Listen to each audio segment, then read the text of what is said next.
कैसे हैं आप सब लोग। मैं अजहर और आप देख रहे हैं अजहर अंसारी एजुकेटर। आज क्या बात करेंगे हम लोग? आज हम बात करेंगे यार क्लास 12th ज्योग्राफी के बारे में, भूगोल के बारे में। ठीक है, अगर आप क्लास 12th में अच्छे नंबर लाना चाह रहे हो यार, 90 क्रॉस करना चाह रहे हो, तो एक क्वेश्चन मैं आपके लिए लाया हूं जो कि हर साल क्वेश्चंस आता रहता है। ठीक है, चाहे वो क्वेश्चन पेपर में आए, मेन बोर्ड में आए, प्री बोर्ड में आए, ठीक है, ये किसी भी टेस्टीज में आए, ये क्वेश्चन बहुत ज़्यादा इंपॉर्टेंट है, तो आपको ज़रूर इसको तैयार करना चाहिए। 95% चांस है कि इस साल भी ये आने की उम्मीद है। क्वेश्चन क्या है? जनसंख्या वितरण को प्रभावित करने वाले भौगोलिक कारक। बहुत लंबा हो गया ना, डिटेल में मैं पूरा क्वेश्चन आपको समझाऊंगा। जनसंख्या वितरण, ठीक है, वितरण होता है डिस्ट्रीब्यूशन, ठीक है, बटा हुआ होता है ना। जैसे आप एक घर में हो, ठीक है, और बर्थडे पार्टी चल रही है, तो एक केक है और 10 लोग अवेलेबल हैं, तो उस केक के 10 टुकड़े करते हो ना और 10 लोगों को डिस्ट्रीब्यूट करते हो। आपने बांटा उस 10 टुकड़ों को, तो आपने उस केक को डिस्ट्रीब्यूट किया 10 लोगों में, तो ये हो गया वितरण। ठीक है, अभी हम कह रहे हैं जनसंख्या वितरण। जैसे पूरी दुनिया है, ठीक है, तो हर देश में समान जनसंख्या नहीं रहती है। कहीं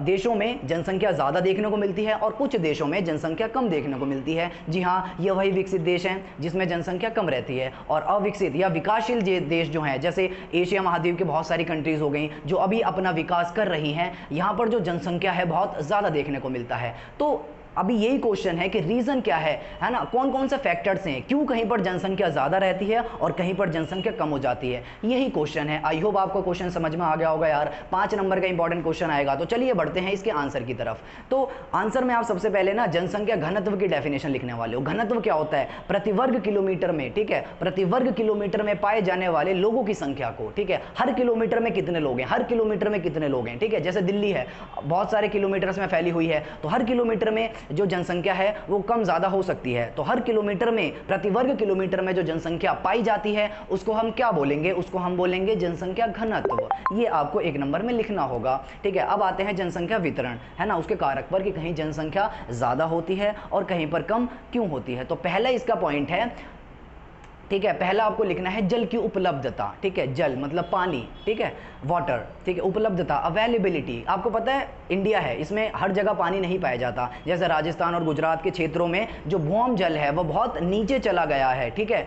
तो इस तरीके से जो जल की उपलब्धता है हर जगह एक समान नहीं होती है, तो लोग वहां ज्यादा रहना पसंद करते हैं जहां पर जल की उपलब्धता ज्यादा हो। ठीक है, यही क्वेश्चन था ना कि कहीं पर लोग ज्यादा क्यों हैं और कहीं पर लोग कम क्यों हैं। तो यही इसका आंसर है कि जहां पर जल की उपलब्धता ज्यादा होगी, नदी होंगे, झीलें होंगी, तालाब होंगे, वहां पर जनसंख्या ज्यादा होगी, और जहां पर ये सारी चीजें अवेलेबल नहीं होंगी, जनसंख्या वहां क्यों रहेगी जब पानी इतना इंपॉर्टेंट है हमारी लाइफ के लिए। अगला पॉइंट आपको लिखना है यार, है ना, मृदाएं। ठीक है, मृदाएं, मिट्टी। आपको पता है हमारे भारत जैसे देश में जहां पर आधे से ज्यादा % जो आबादी है वो कृषि में लगी हुई है ना, कृषि से वो अपना जो जीवन निर्वाह है वो करते हैं, तो उनको जमीन भी तो ऐसी चाहिए जहां पर कृषि वो कर सकें, तो वो वहीं पर रहना पसंद करते हैं जहां पर कृषि संभव है। वहां नहीं रहना पसंद करते जहां पर उबड़ खाबड़ मिट्टी है या पर्वतीय क्षेत्र है या पहाड़ी क्षेत्र है। तो ये भी एक हमें पता चला दूसरा फैक्टर। तीसरा है उच्चावच। ठीक है, उच्चावच।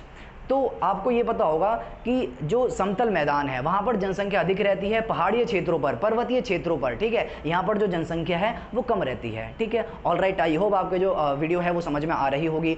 इसका जो लास्ट टॉपिक है, इसका जो लास्ट पॉइंट आप लिखने वाले हो वो है जलवायु। आपको पता है जलवायु क्या होता है? एक समय, एक किसी डेस्टिनेशन का, एक किसी क्षेत्र का जो लंबे समय अंतराल का जो मौसम होता है उसको हम जलवायु कहते हैं। ठीक है, जैसे दिल्ली की जलवायु कैसी है? गर्म है। पूरे इंडिया की भी जलवायु गर्म ही आती है। ठीक है, तो इस तरीके से कुछ क्षेत्र होते हैं जहाँ की जो जलवायु है वो ठंडी होती है जी, ठीक है, मतलब साल के ज़्यादातर महीनों में वहाँ पर कैसा मौसम होता है उसको हम जलवायु के माध्यम से समझ सकते हैं। तो एक चीज़ आपने देखा होगा कि जब ज़्यादा सर्दी हो जाती है, ठीक है, तो इससे जो हमारा ह्यूमन जो नेचर होता है, ह्यूमन बॉडी होती है, उसको सहन नहीं कर पाती है ना, उसको गर्म क्षेत्रों की तलाश हो जाती है, और जब गर्मी ज़्यादा हो जाती है तो उसको कुछ ठंडे एरियाज़ की तरफ जाना होता है। तो जहां पर सम जलवायु होती है, जहां पर ज़्यादा न सर्दी होती है न ज़्यादा गर्मी होती है, वहां पर जो जनसंख्या है वो ऑफकोर्स ज़्यादा देखने को मिलेगी। लेकिन जहां पर सर्दी बहुत ज़्यादा है, कहीं पर गर्मी बहुत ज़्यादा है, ऐसे क्षेत्रों में लोग नहीं रहना पसंद करते। ठीक है, तो आपने क्या सीखा कि जलवायु में जहाँ पर सम जनसंख्या रहती है, सम जलवायु जहाँ पर अवेलेबल होती है, यानी नॉर्मल जो टेम्परेचर होता है लंबे समय अंतराल तक जहाँ पर रहता है वहाँ पर जनसंख्या अधिक रहती है, अदरवाइज वहाँ पर जनसंख्या नहीं रहती। तो हमारा क्वेश्चन यही था, कहीं पर जनसंख्या ज़्यादा है कहीं पर कम है, तो क्यों है ऐसा, हर जगह एक जैसी जनसंख्या क्यों नहीं है। तो आई होप आपको ये जो चैप्टर है वो समझ में आया होगा। इंपॉर्टेंट क्वेश्चन कराया यार मैंने आप लोगों को 5 नंबर का, है ना। वीडियो को लाइक कर दो यार, शेयर करो अपने उन क्लासमेट्स के साथ जो कि आपके साथ ही क्लास 12th में पढ़ रहे हैं, ठीक है। और वीडियोस चाहिए ऐसी, सब्सक्राइब करें हमारे चैनल को और बेल आइकन को दबा दो, जिससे कि आने वाली सारी वीडियोस आप तक आसानी से मिल सकें। ऑलराइट, तो अभी के लिए मैं चलता हूं, फिर मिलूंगा यार किसी और वीडियो में किसी और टॉपिक के साथ। तब तक के लिए शुक्रिया।